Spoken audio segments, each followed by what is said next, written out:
ជំរាបសួរលោកគ្រូខ្ញុំឈ្មោះអៀតមេស្រងហើយថ្ងៃហ្នឹងយើងធ្វើការ install នៅ Ubuntu server ដាក់នៅលើ VirtualBox អញ្ចឹងដើម្បី install វាបានទីមួយយើងត្រូវមាន VirtualBox ហើយនិង Ubuntu server តែដោយសារពីរហ្នឹងខ្ញុំបាន install វាហើយអញ្ចឹងខ្ញុំធ្វើការតឡើងហ្មងហើយសម្រាប់ VirtualBox ខ្ញុំបានតឡើងវាហើយដែរនេះគឺជា VirtualBox ហើយអីដែលយើងត្រូវធ្វើបន្ទាប់គឺ install នៅ Ubuntu server ដាក់នៅក្នុង VirtualBox ហ្នឹងអញ្ចឹងដើម្បី install វាបានយើងត្រូវចូលមកកន្លែង new នេះទៅហើយកន្លែងនេះគឺយើងត្រូវការដាក់ឈ្មោះអញ្ចឹងខ្ញុំសូមដាក់ឈ្មោះ Ubuntu server ហ្មងទៅ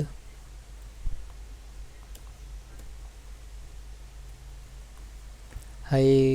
កន្លែង VM folder នេះគឺជា folder ដែលយើងត្រូវការដាក់នៅVM របស់យើងនឹងខ្ញុំសូមដាក់វានៅ drive D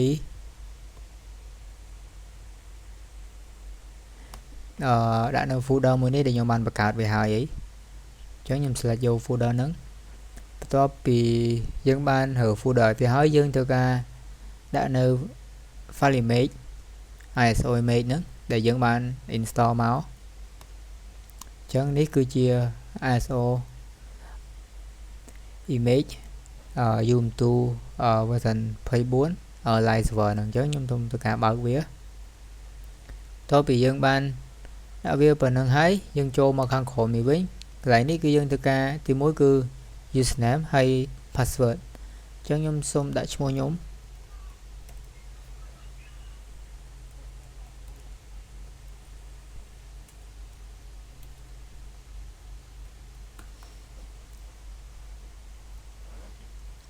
តទៅពីយើងប៉ុណ្្នឹងហើយយើងចុចមកកន្លែង specify virtual hardware ម្ដងអញ្ចឹងនៅក្នុងកន្លែងនេះគឺយើងទីមួយយើងកំណត់ទៅលើ memory អញ្ចឹងសម្រាប់ memory ខ្ញុំសូមដាក់វា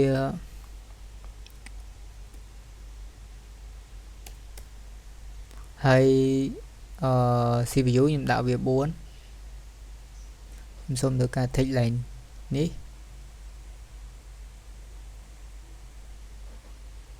តបមកកន្លែងនេះខ្ញុំដាក់វា 40G កន្លែងdesign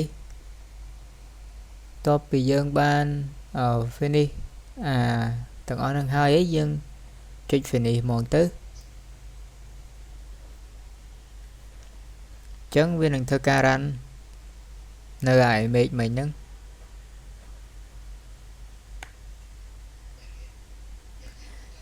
ដោយសារតែខ្ញុំបាន tick line ខាងក្រៅមិញអញ្ចឹង line នេះយើងត្រូវការ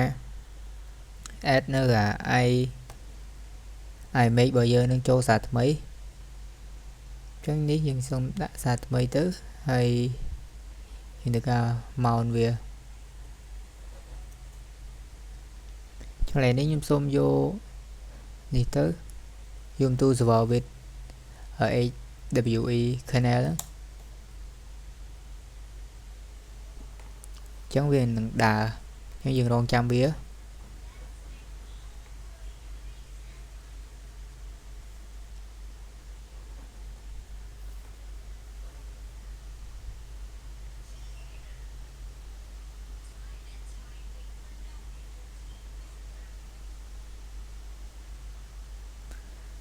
ចឹងដល់កន្លែងនេះគឺយើងត្រូវការរើភាសាអញ្ចឹងយើងយកអង់គ្លេសនឹងហ្មងទៅហើយកន្លែង select keyboard នេះយើងយកអង់គ្លេសដែរអញ្ចឹងយើងចុច done ហើយកន្លែងនេះ choose the best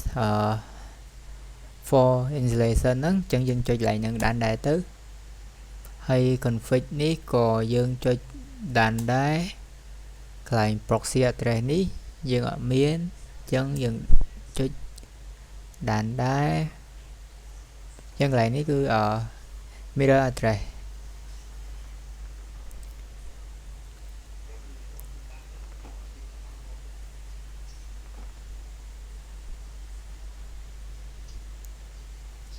ចឹងកន្លែងហ្នឹងយើងចុចdone ដែរតទៅពី đàn nâng hai mà đo khăn khổm ní tới tôn mùi user and 3D chấn lại nâng dương cho zero khi máu dương vô đàn đa tứ lại ní tới tôn mùi file system để vì thư ca phẹp dưỡng chấn lại nâng dương cho đàn đa tứ hay dương continue đâu lấy đinh thơ đã ca đã mùa chứ em xong đã mùa bỏ nhóm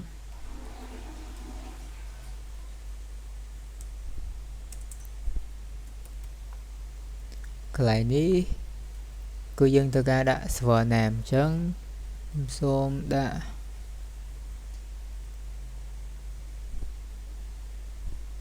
dùng tu server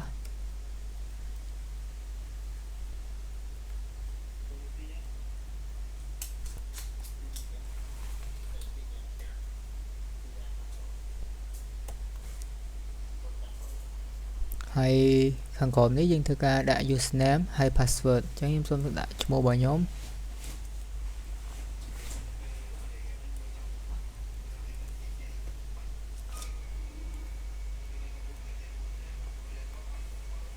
tao bị phần há dân cho zero khi há dân cho đàn lại nếu dân cho continue dân cho đàn đai cho zero khi mà còn có dân vô đàn đai chấn viên đừng theo cái install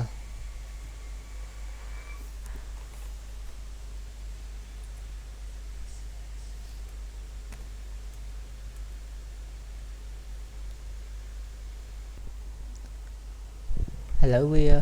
install complete ấy chẳng dương ai view log view ước mơ của bạn nhưng ai reboot nào của bạn chẳng xong cho reboot nào chẳng viên theo cái reboot chẳng lại ní dương enter tới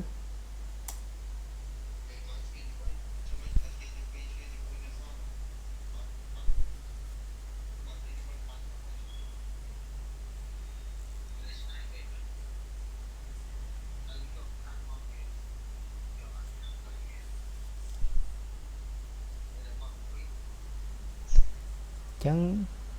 thầy ní viên ở dương login này chọn chân thực hành login tới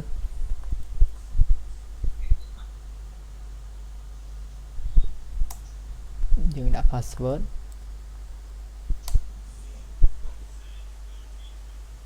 cho lấy dương ban châu mò dùng túi vào com thử dùng tu version phải 4.4 đi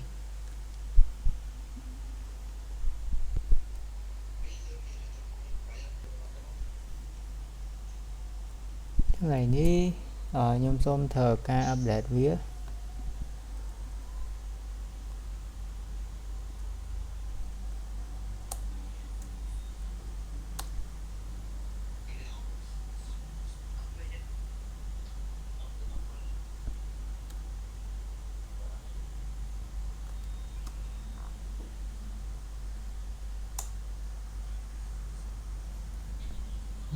mày comment khó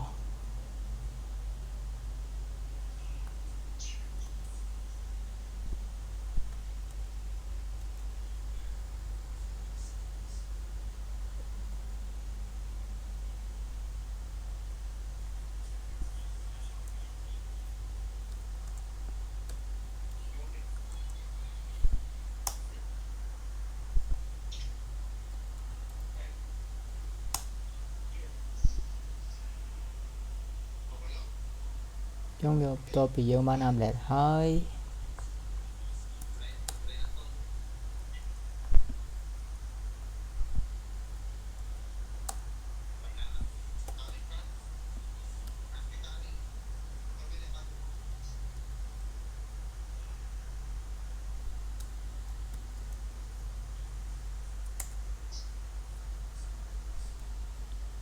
chẳng dân ai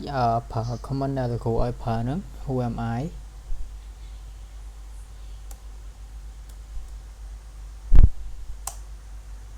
ní cư nhâm cho này là user របស់ខ្ញុំគឺឈ្មោះស្រង់យើងអាច check pwd នេះគឺយើងនៅលើ home ហើយនៅលើ user ឈ្មោះស្រង់អញ្ចឹងការ install Ubuntu server ដាក់នៅក្នុងVirtualBox របស់យើងមានតែប៉ុណ្ណឹងជំរាបលាលោកគ្រូអូ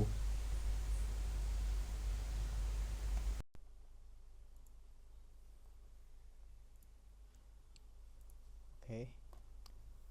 ជំរាបសួរលោកគ្រូខ្ញុំឈ្មោះadmin ស្រង់ហើយថ្ងៃហ្នឹងខ្ញុំនឹងធ្វើការ demo តាក់ទងមួយ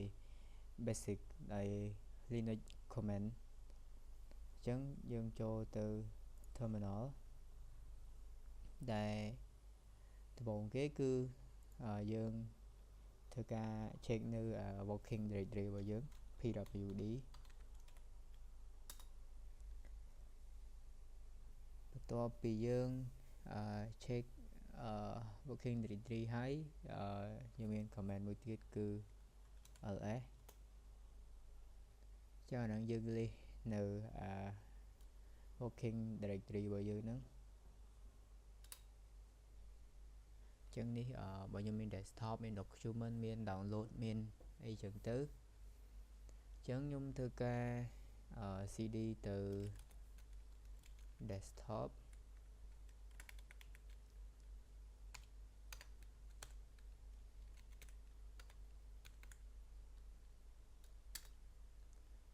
ខ្ញុំធ្វើការ list នៅក្នុង desktop របស់ខ្ញុំគឺវាអត់មានអីទេចឹងខ្ញុំធ្វើការកើតនៅ file មួយទៅគឺmkdir ហើយខ្ញុំដាក់su 30បន្ទា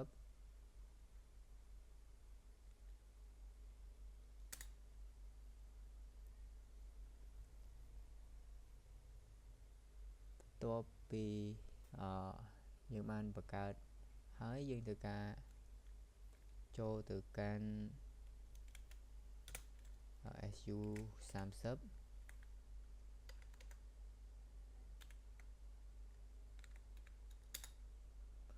ឥឡូវខ្ញុំនៅក្នុង desktop នៅក្នុង folder មួយដែលបានបង្កើតមិញហ្នឹងគឺ su 30អញ្ចឹងខ្ញុំធ្វើការ list វាមើលថាក្នុងហ្នឹងមានអីខ្លះ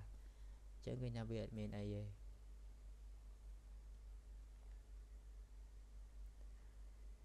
ហើយខ្ញុំធ្វើការ check មើលថាឥឡូវហ្នឹងខ្ញុំនៅណាអញ្ចឹងយើងប្រើ pwd មកឃើញថាយើងនៅក្នុង desktop ហើយនៅក្នុង folder មួយនៅក្នុង desktop ហ្នឹងsu 30ហ្នឹងបន្ទាប់ពីយើងបានបង្កើតនៅ folder មួយឈ្មោះ su 30ហ្នឹងអញ្ចឹងយើងធ្វើការបង្កើតនៅ text file មួយទៅអញ្ចឹងដើម្បីបង្កើតនៅ text file យើងមាន command touch ហើយយើងដាក់hello dot text file អញ្ចឹងបន្ទាប់ពីយើងនេះហើយយើង enter and យើង ls មើលសារថ្មី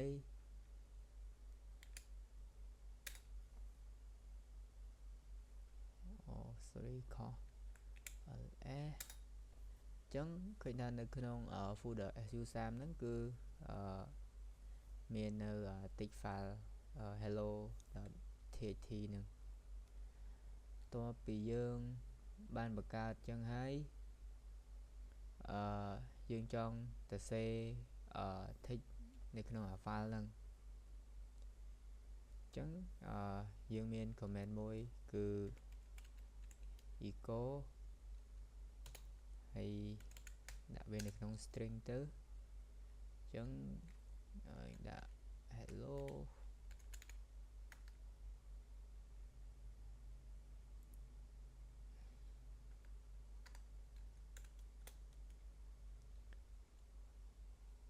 my name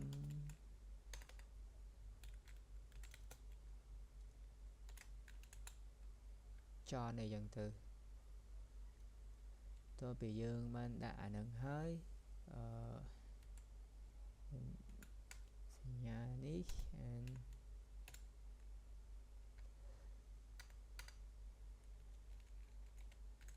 hello dot take file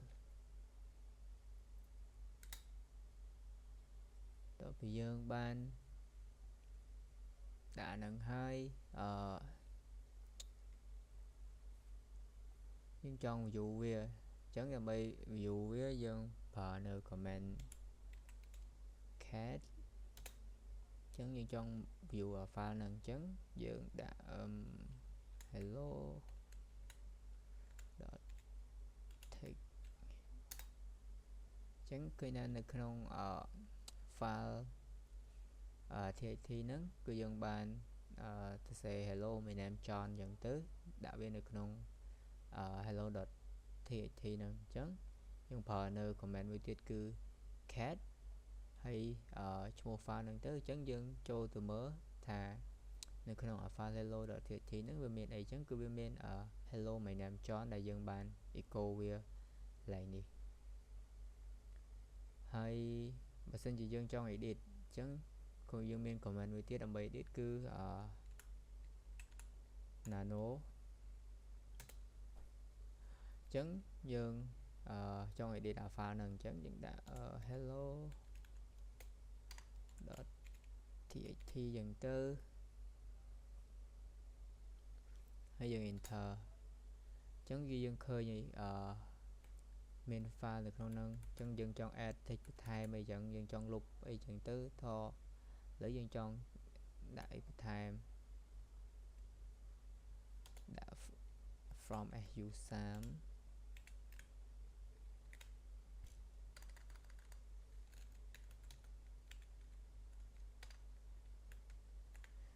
đã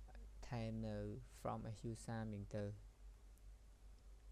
chấn bà xin dị dương trong xéo cư dương trên control bộ O hay enter từ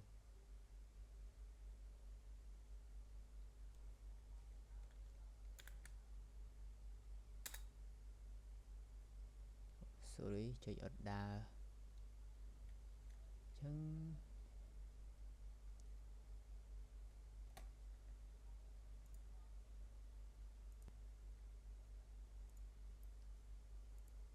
chấn dương xe bên và nắng dương control O hay dương enter tới hay control X tới dương trên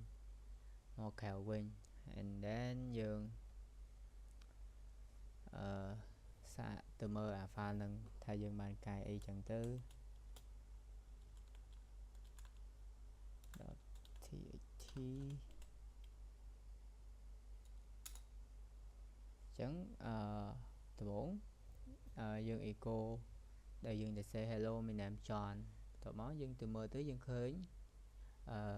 thằng mày làm John hay nhung của cho time để dương vào của mình là nô nó từ lừa file hello dot thì nàng chống nhân time from John from as you Sam điện từ chương của mình bật top đại dương comment bật top cứ dương thờ ca trong delete file nhưng trong bạc màu directory bởi dương vinh desktop nắng chấn 4 cư dương thờ ca delete ấy đại dương ban thơ mày nắng auto lỡ nhưng delete hello thì nắng được không folder su sam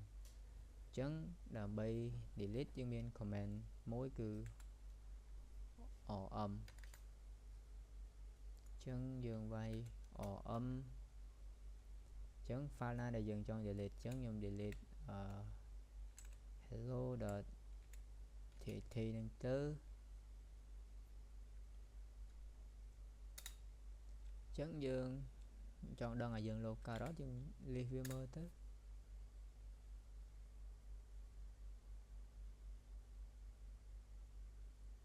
chấn kênh tha វាអត់មានអីទេនៅពេលដែលយើងបានលុបhello.tat នឹងនៅក្នុង folder su30 ហ្នឹងបន្ទាប់មកយើង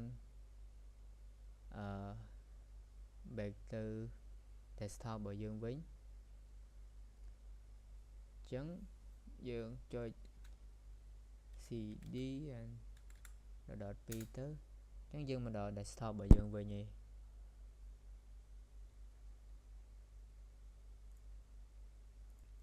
ឥឡូវយើងមកដល់desktop របស់យើងវិញឯងអញ្ចឹងយើងធ្វើការ ls មើលថានឹងមានអីអញ្ចឹងវាមាន su30 អញ្ចឹងបើយើងចង់ delete អានឹងទៀតយើង delete វាទៅវាមាន command មួយគឺ rm dir តមកយើងដាក់ su30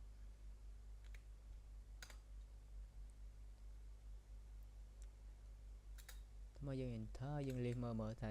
មានអីទៀតអត់នៅក្នុង desktop ហ្នឹង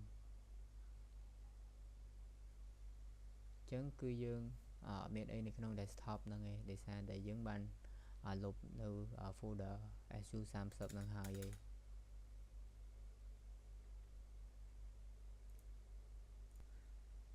អញ្ចឹងវីដេអូរបស់យើងមានតែប៉ុណ្្នឹងតាក់ទងមួយ basic comment នៅក្នុង Linux អរគុណលោកគ្រូ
ជំរាបសួរលោកគ្រូខ្ញុំឈ្មោះអ៊ៀតមេងស្រងហើយថ្ងៃហ្នឹងខ្ញុំនឹងធ្វើការ run comment ទៅទៅមួយការ check នៅ system info ទៅទៅមួយ monitor processor ហើយនឹងmanage ទៅការបិទបើកម៉ាស៊ីនរបស់យើងអញ្ចឹង comment ទី1គឺទៅទៅមួយនឹង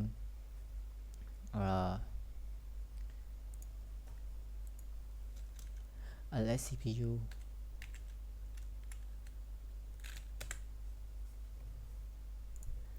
អញ្ចឹងទៅទៅមួយ LS CPU ហ្នឹងគឺយើងត្រូវការ check ទៅ detail ទៅកាន់ CPU របស់យើងដែលវា check ទៅinformation ទៅទៅមួយ CPU ទៅទៅមួយ architecture អីផ្សេងៗអញ្ចឹងទៅអញ្ចឹងយើងធ្វើការ run ទៅអញ្ចឹងវានឹងប្រាប់ឲ្យថា CPU យើងមិនអីមិនអញ្ចឹងបន្ទាប់ពីយើង check ហើយយើងមាន comment មួយទៀតគឺ H top ដែល H top ហ្នឹងគឺយើងអាចមើលទៅ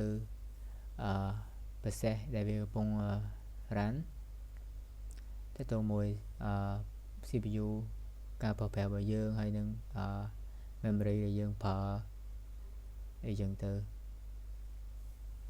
អញ្ចឹងយើង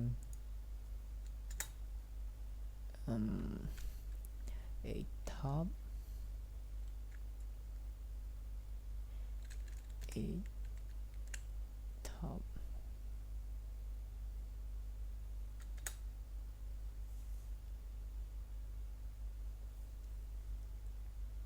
ហើយចរន្តខុសអញ្ចឹងវា run អត់ដើរប្រហែលជាអត់ទាន់បាន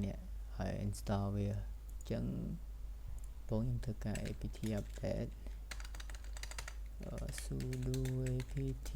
update the password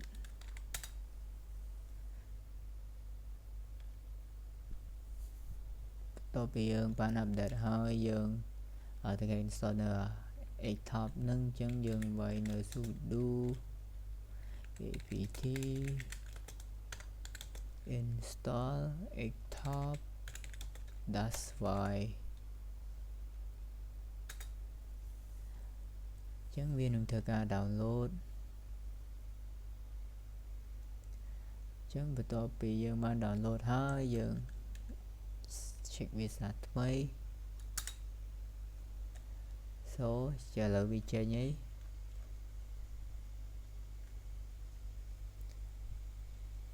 ដែលយើងអាចមើលតកតងមួយនឹងrunning process របស់យើងនឹងតកតងមួយ CPU ដែលយើងប្រើតកតងមួយmemory ដែលយើងប្រើអញ្ចឹងទៅអញ្ចឹងដើម្បីចេញវាវិញគឺយើងចុច Q យើងចេញមកវិញហើយទៅពី A top ហើយយើងចូលទៅដល់ comment មួយទៀតគឺ free-h ដែល comment ហ្នឹងគឺយើងត្រូវការ check ទៅកាន់ memory ដែលយើងប្រើ វានឹងសូតទៅមួយ RAM តទៅមួយអីចឹងទៅអញ្ចឹងយើង run វាអញ្ចឹងនេះគឺវាសូតទៅមួយ RAM មួយអីរបស់យើងអញ្ចឹងបន្ទាប់ពីយើង run អានឹងហើយយើងក៏មាន comment មួយទៀតគឺ df -h ដែល df -h ហ្នឹងគឺយើងមើលទៅលើ disk ដែលយើងកំពុងប្រើហ្នឹងដែលវានឹងធ្វើការ display នៅ file system ហើយនឹងអីដែលវាកំពុងប្រើហ្នឹងហើយនឹង available space ចឹងទៅ so យើង enter នេះគឺវានឹងសូប្រាប់យើងអីបន្ទាប់ពី comment នឹងមកគឺយើងមាន comment មួយទៀតគឺ IP add or ដែល comment ហ្នឹងគឺយើងត្រូវការ check ទៅកាន់ IP address នៃ system ហ្នឹងអញ្ចឹងយើង enter មកអញ្ចឹងវានឹងធ្វើការ list នៅ network ទាំងអស់របស់ system របស់យើងហ្នឹងអញ្ចឹងបន្ទាប់ពី comment ហ្នឹងគឺយើងមាន comment មួយទៀតគឺ ps auh ដែល comment ហ្នឹងគឺដើម្បីមើលនៅ list របស់process ដែលយើងកំពុង run ហ្នឹងដែលវានឹងធ្វើការសូប្រាប់យើងនៅ detail ដូចជា user CPU memory ដែលយើងកំពុងប្រើនិង comment ដែលវាកំពុង run អីចឹងទៅអញ្ចឹងយើងចុច run វាទៅអញ្ចឹងវាមានច្រើនអញ្ចឹងបន្ទាប់ពី comment ហ្នឹងយើងក៏មាននៅ comment មួយទៀតគឺ kill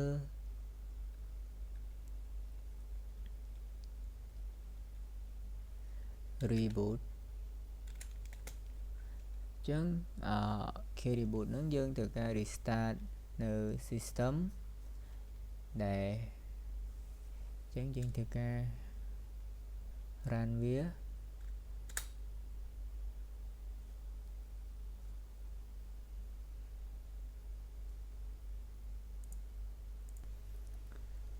ចឹង kill reboot ហ្នឹងបើយើងចង់បិទ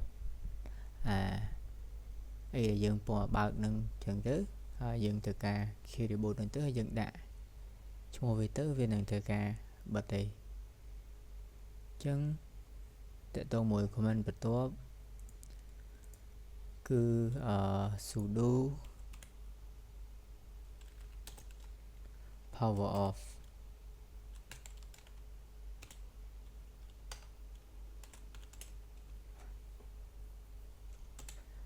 ដែល comment ហ្នឹង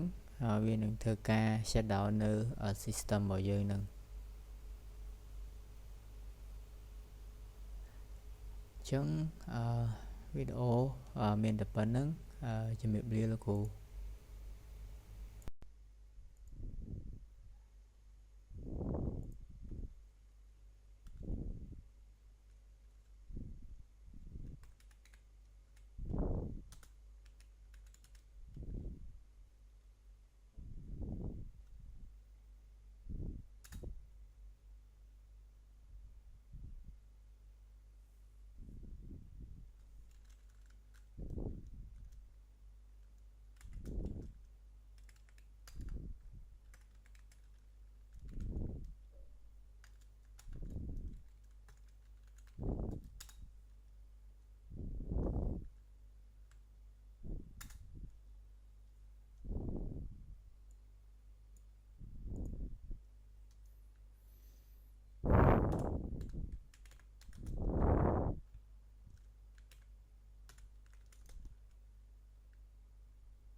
ជំរាបសួរលោកគ្រូខ្ញុំឈ្មោះអៀតមេងស្រងហើយថ្ងៃនេះខ្ញុំនឹងធ្វើការ demo តាក់ទងជាមួយនឹង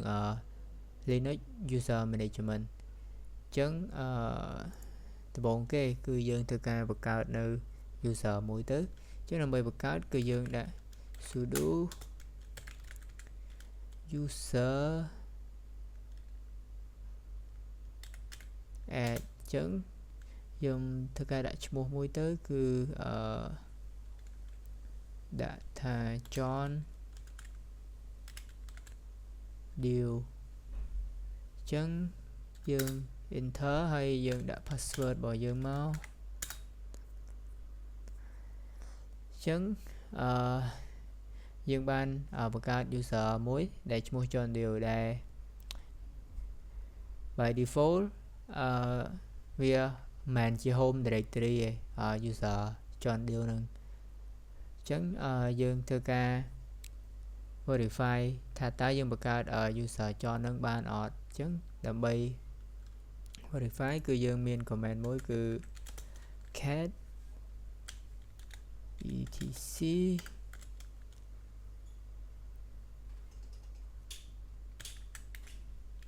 passwd អ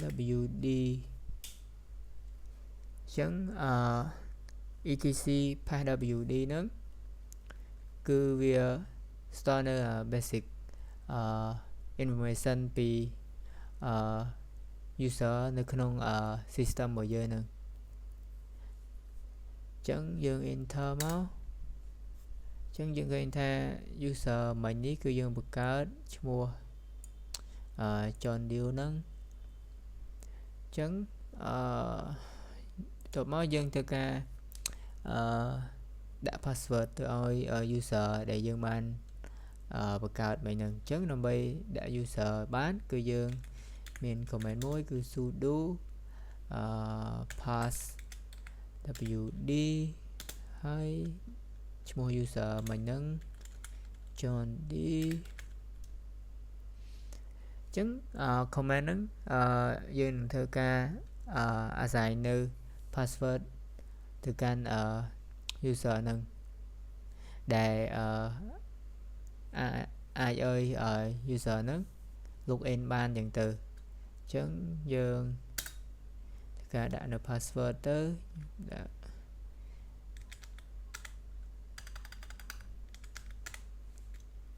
ទៅមកយើង enter អញ្ចឹងយើងដាក់ tab អញ្ចឹងpassword នេះគឺបាន update ហើយបន្ទាប់ពីយើងបានដាក់ password ទៅឲ្យ user នឹងហើយយើងធ្វើការ switch user អញ្ចឹងដើម្បី switch user ទៅកាន់ user ដែលយើងបានបង្កើតបែបហ្នឹងគឺយើងវាយនៅ su kim ឈ្មោះ John Deal នេះអញ្ចឹងsu ហ្នឹងវានឹងធ្វើការ switch នៅ current user ដែលយើងឈរហ្នឹងទៅកាន់ user John Deal ហ្នឹងអញ្ចឹងយើងធ្វើការ enter ទៅយើងដាក់ password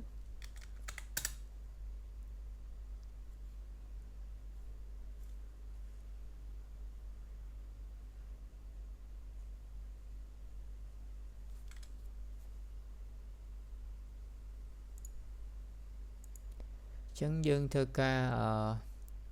confirm ថាតើ current user ហ្នឹងឈ្មោះអីចឹងទៅអញ្ចឹងយើងមាន command who am I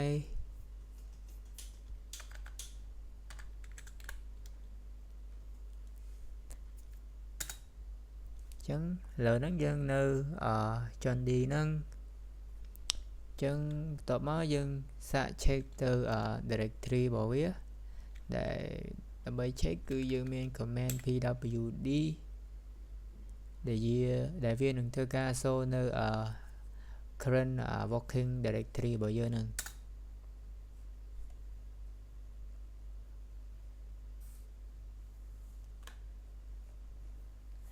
អញ្ចឹងឃើញថាឥឡូវហ្នឹងយើងនៅ home ហើយនឹងនៅ user មួយផ្សេង ទៀតឯមិនជា user ដែលយើងទៅបង្កើតមិញហ្នឹងឯងដោយសារវាមិនជានៅក្នុង home directory ហ្នឹង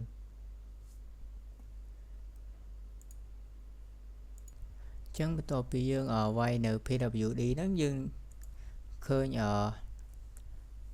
/home ហើយនឹងadmin ស្រុងវាអត់មែនជាឈ្មោះ John D អញ្ចឹងនៅពេលដែលយើង switch ទៅកាន់ user John D ហ្នឹងដោយប្រើនៅ su command ហ្នឹងអញ្ចឹងcommand ហ្នឹងវាគ្រាន់តែធ្វើការ change នៅ user ប៉ុន្តែវាមិន change នៅ working directory របស់យើងឯងហើយទៅម្ដង command បន្ទាប់គឺយើងធ្វើការ delete នៅ user ហ្នឹងវិញអញ្ចឹងបន្ទាប់ពីយើង create ហើយយើងមាន command សម្រាប់ delete អញ្ចឹងដើម្បី delete គឺយើងមានsudo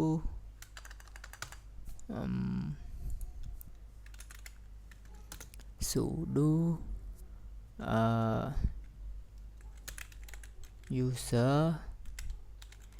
ដែលយើងដាក់ឈ្មោះ user ដែលយើងចង់ delete ហ្នឹងទៅចឹងcommand ហ្នឹងវានឹងធ្វើការ remove នៅ user John D ហ្នឹងចេញពី system របស់យើងចឹងយើងធ្វើការ run ហើយយើងដាក់ password មក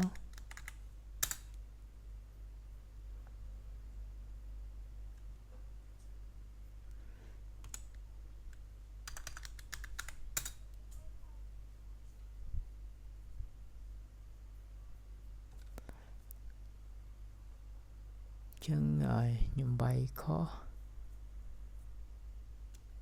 ខ្ញុំសូមធ្វើការវាយសារថ្មី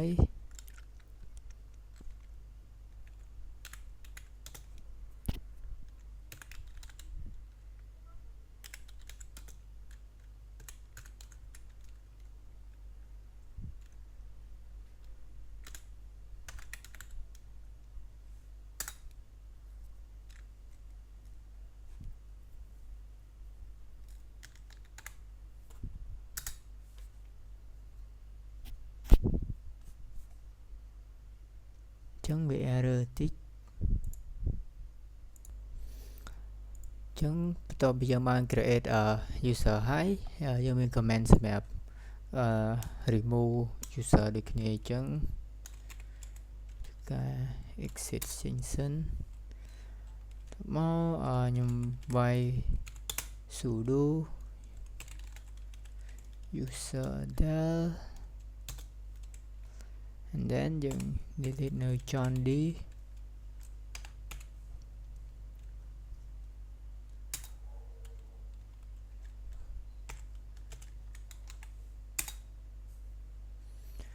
ហើយចឹងយើង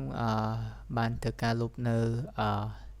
user ហ្នឹងហើយតែដើម្បីលុបគឺយើងមាន comment ដើម្បី verify ថាយើងបានលុប user ហ្នឹងឬក៏អត់ចឹងយើងធ្វើការ check ទៅថាយើងបានលុបឬអត់យើងប្រើ cat ដែរហ្នឹង etc/pwsd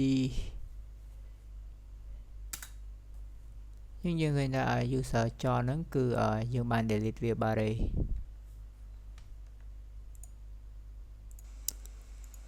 ចឹងបន្ទាប់ពីយើងបាន delete ហើយគឺយើងធ្វើការ list នៅ home directory របស់យើងហ្នឹង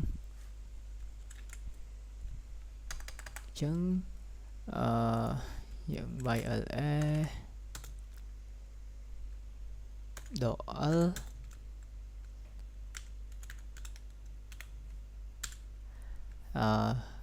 home ចឹងគឺយើង list នៅ home directory ហ្នឹងដែលយើងប្រើនៅ ls .l ដែលវាអនុញ្ញាតឲ្យយើងឃើញនៅ detail ពីព័ត៌មាននិង permission ផ្សេងៗនៅក្នុង user នឹងអញ្ចឹងយើង enter ទៅ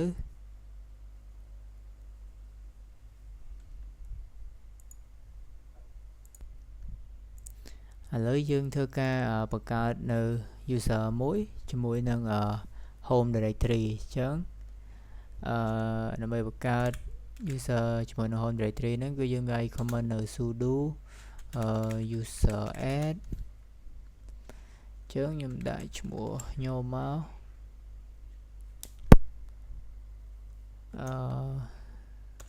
.m .s bin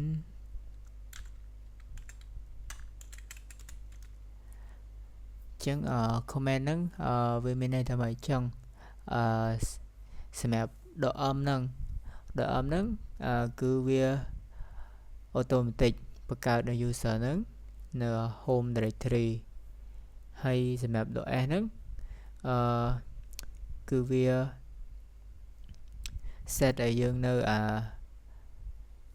base នៅ default login ជាមួយនឹង cell របស់យើង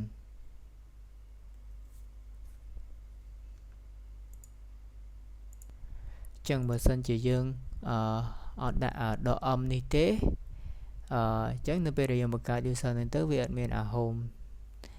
directory ហ្នឹងឯងចឹងខ្ញុំធ្វើការ enter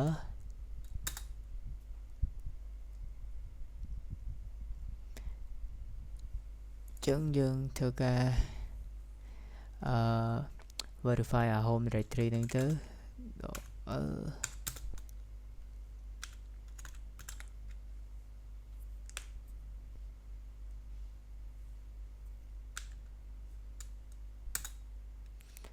ចឹងគឺយើងមាននេះជា user ដែលយើងទៅបង្កើតមិញហ្នឹងនេះជា user ដំបូងឥឡូវយើងធ្វើការverify នៅ user information ហ្នឹងអញ្ចឹងដើម្បី verify មើល user ហ្នឹងយើងវាយ cat etc passwd អញ្ចឹងនេះយើងឃើញថា user ដែលយើងទៅបង្កើតហ្នឹងគឺវានៅក្នុង home ឈ្មោះ user របស់យើងហ្នឹងគឺវាមានpass នេះ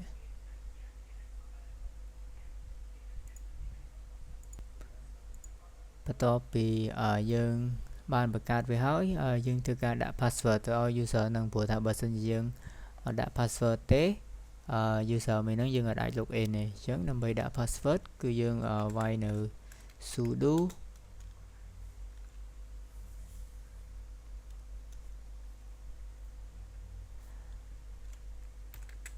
passwd ហើយយើងដាក់ឈ្មោះ user របស់យើង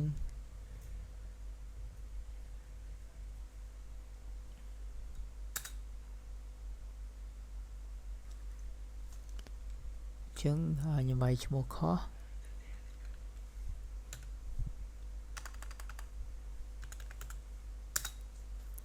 ចឹងយើងធ្វើការដាក់ password ថ្មីទៅដាក់ម្ដងទៀត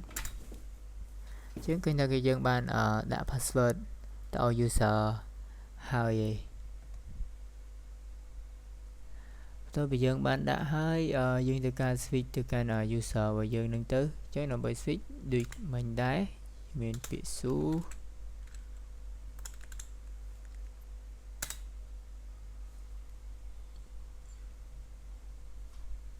ចឹងយើងការដាក់ password ចឹងឥឡូវយើងឃើញថាយើងនៅក្នុង user ដែលយើងទៅបង្កើតហ្នឹងឯងដែលនៅក្នុង home directory នេះ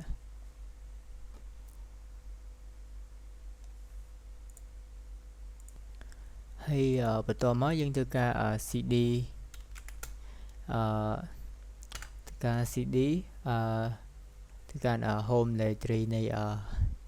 current user ហ្នឹងអញ្ចឹងយើង cd and យើង check pwd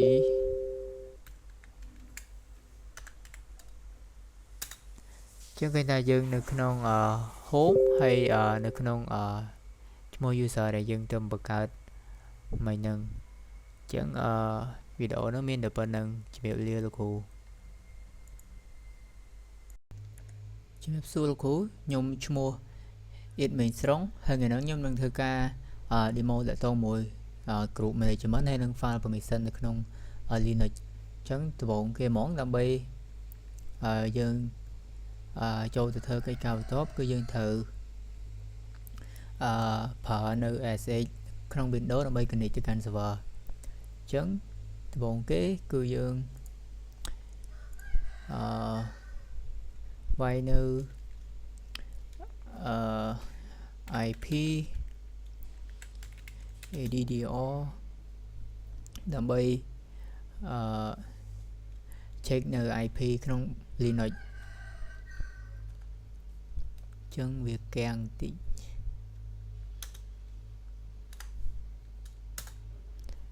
ចឹងបន្ទាប់មកយើងចូលមកកាន់PowerShell របស់យើងដែលយើងបើកវាជា administrator ហ្នឹងចឹងគឺយើងធ្វើការ ping ទៅកាន់ network IP របស់យើងបន្ទាប់មកយើងធ្វើការ connect ដែលយើងប្រើ SH នេះយើងដាក់ password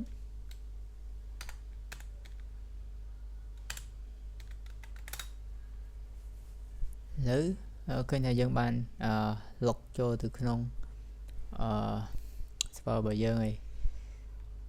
ចឹងបន្ទាប់មកកិច្ចការដំបូងគឺយើងធ្វើការបង្កើតនៅ group ចំនួន3គឺទី1ហ្នឹង developer UI UI ហើយនិង DevOps ซึ่งដើម្បីកើតគឺយើងវាយ sudo group add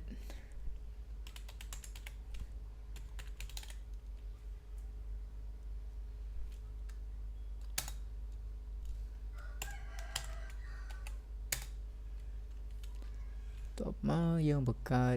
UI UI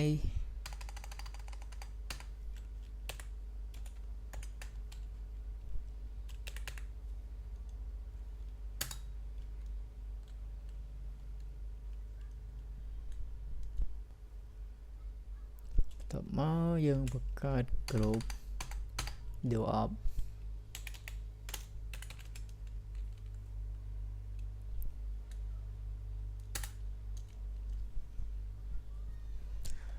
ចឹងបន្ទាប់ពីយើងបានបង្កើតហើយយើងធ្វើការverify ថា group ហ្នឹងយើងបានបង្កើតវាបានអត់ចឹងយើង run command cat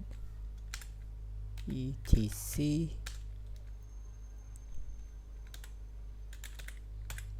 group ចឹងយើងឃើញថាយើងបានបង្កើតនៅ group ហ្នឹងឯងគឺ developer UI UI ហើយនឹង DevOps ចឹងបន្ទាប់ពីយើងបានបង្កើត group ហើយគឺយើងធ្វើការទៅចំណុចទី2គឺយើង delete group developer ហ្នឹង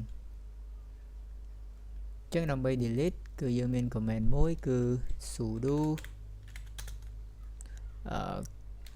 group del developer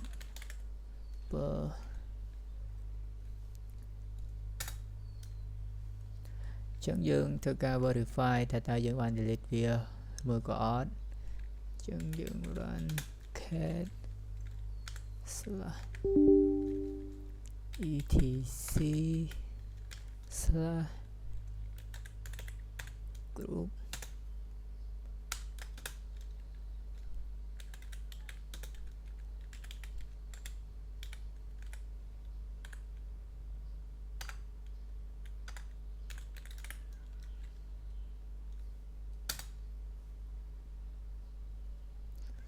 យើងឃើញថាយើងអត់មាន group developer ហ្នឹងឯងចឹងយើង check ចេះក៏បានចឹងយើងឃើញតែUI ហើយនឹង DevOps ឯងចឹងបន្ទាប់ពីយើង delete ហើយយើងត្រូវការបង្កើតមួយវិញមកចឹងដើម្បីបង្កើតយើងមាន comment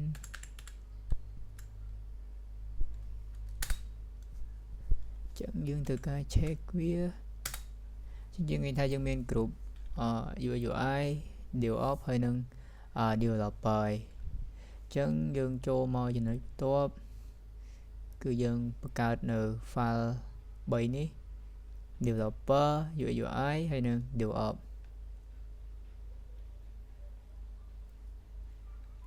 ចឹងដើម្បីបង្កើតគឺយើង runner command touch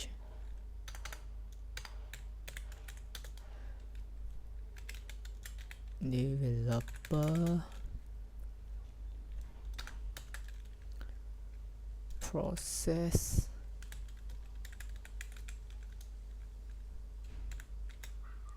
t UX UI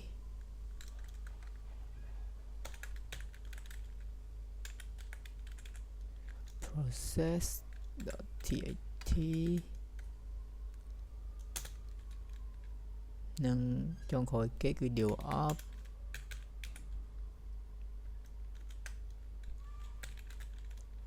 process.txt ចឹងយើងធ្វើការ list វាមើលតែយើង ls-l នឹងវា list long text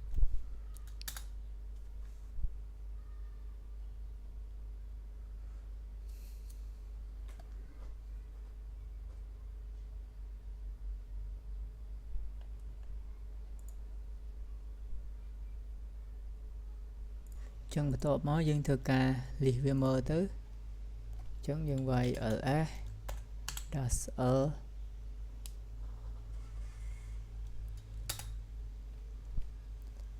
ចឹងយើងឃើញថាយើងបានបង្កើតនៅ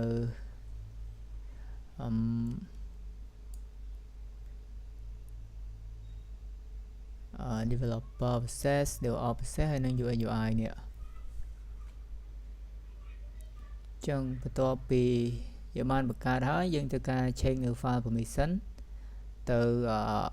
755ចឹងដើម្បី change គឺយើងវាយ ch mode 755 and developer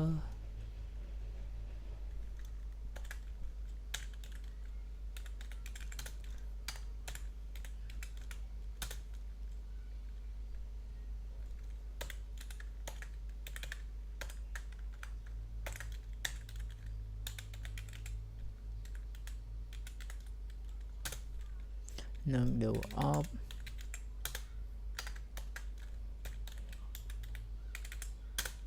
process.txt ចឹង755ហ្នឹងតែវាមានន័យថាលេខ7ហ្នឹងវាជា owner ដែលវាអាច read write ហើយ execute ហើយលេខ5ជា group ដែលអាច read ហើយ execute និងលេខ5មួយទៀតហ្នឹង order ដែល read ហើយនឹង execute ចឹងយើង enter ch mode ចុះយើងបើកខ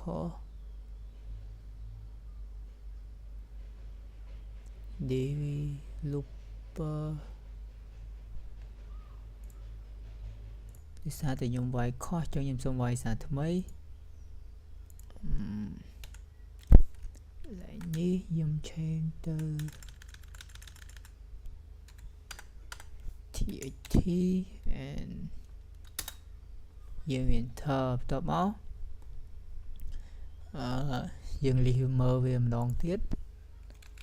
ls.l chẳng dương người ta dương ban ở đã change permission về từ ha phè mấy lỡ dương khơi như thế tha pha lớn cứ về menu permission ha phè lớn đây o w xo ní xo hay là x chân next step dương cho nó team 7 cứ dương từ ca restrict access từ can file develop cùng oi developer hay năng UX UI group nâng sẽ cho file bỏ develop nâng cao chân dương từ ca change của mình sân viết từ can ha sub chân từ 4 cứ dương vay ch1 ha code develop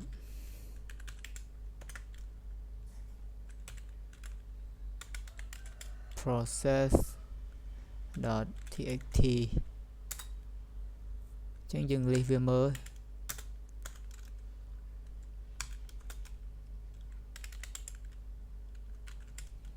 develop process.txt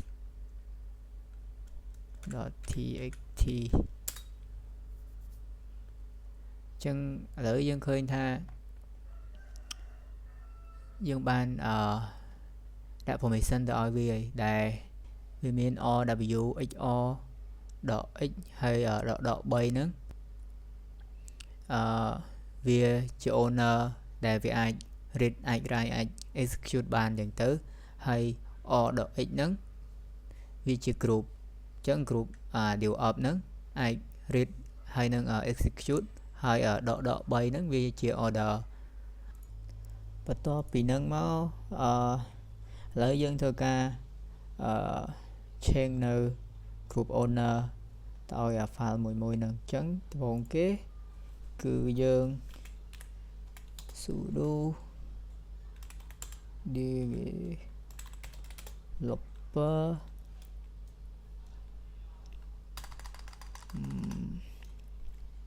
ch cop developer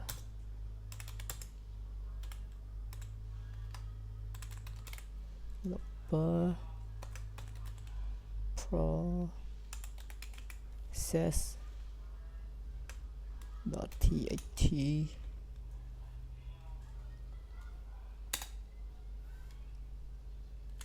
more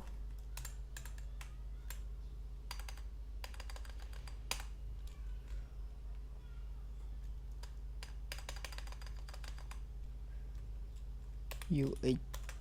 UI and UI process dot more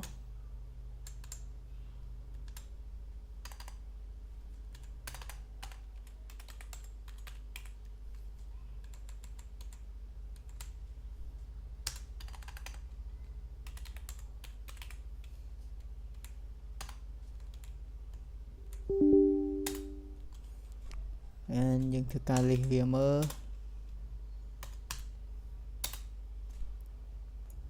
lỡ dân khuyên tha những bạn cả group 11 xem đẹp pha năng ấy để bởi xin chỉ dân ở bậc cao tế về năng đà lờ nè về năng không ít mình strong thiệt tại ní dân bạn cao COP ní hơi hiện tại một group mùi nước đầm bay xuôi sẽ làm tha alpha developer process tịch file viên được không developer dạng tư điều op nó viên được không điều op dạng từ UI viên được không UI dạng từ chân bắt đầu mau dương thơ ca bắt cao nữ user hay nâng chương thơ ca តែ access ចឹងដឹងថាយើង access ទៅកើតអត់ចឹងដើម្បីបង្កើត user ទៅឲ្យតាម group មួយហ្នឹងដំបូងគេយើងធ្វើការបង្កើត user ទៅsudo add user ដាក់ Mr. Dew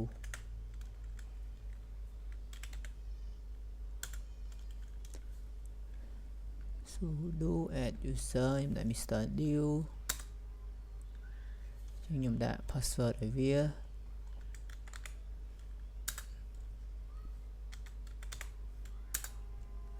ចឹងវា require full name ចឹងដាក់ថា user dew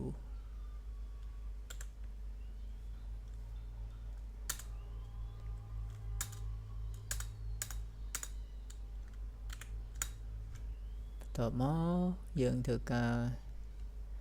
add user UI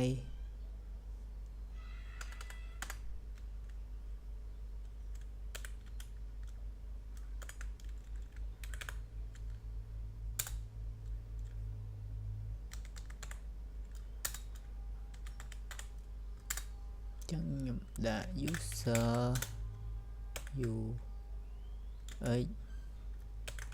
UI yes តមក add user មួយទៀតគឺ develop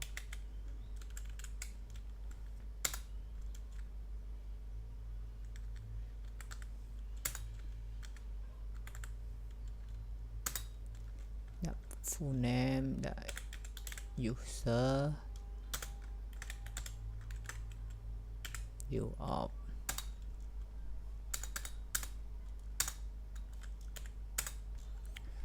ខេឥឡូវយើងបានកើត user 3ហើយមាន user developer user UI ហើយនិង user develop បន្ទាប់ពីយើងបានបង្កើតនៅ user នឹងហើយយើងធ្វើការ add user ហ្នឹងទៅកាន់ group មួយអញ្ចឹងដំបូងគេខ្ញុំ add user developer ហ្នឹងអញ្ចឹង sudo user mode a g developer Mr. Dew ខ្ញុំទៅការ add នៅ Mr. Dew ហ្នឹងទៅកាន់ group developer then ការ add នៅ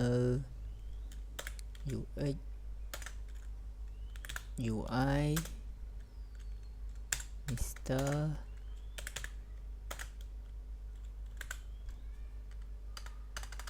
UX UI មក user ចុងក្រោយ develop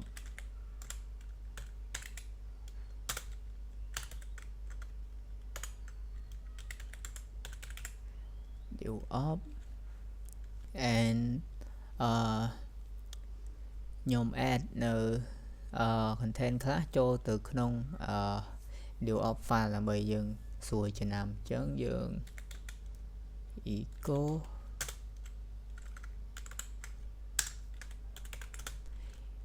this is the develop file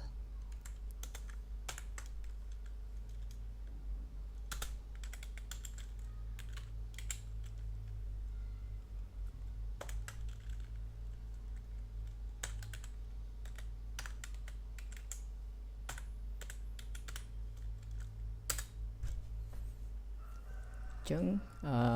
យើងធ្វើការ test access developer user ចឹងយើងវាយស៊ូ Mr. Developer ដាក់ password ឲ្យវាហើយយើងនៅក្នុង Mr. Developer and យើងសាក cat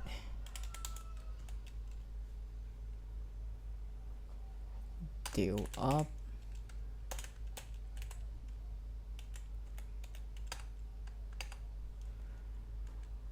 process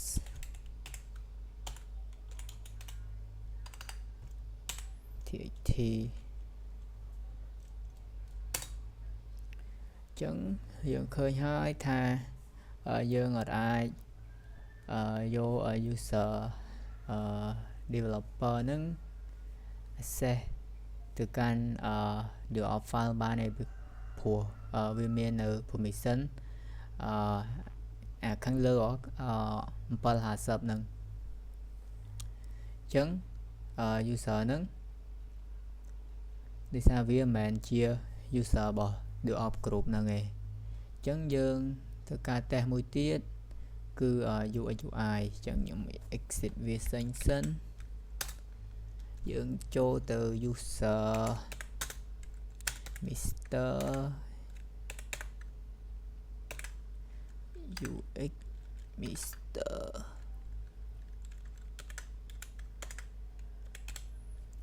UX UI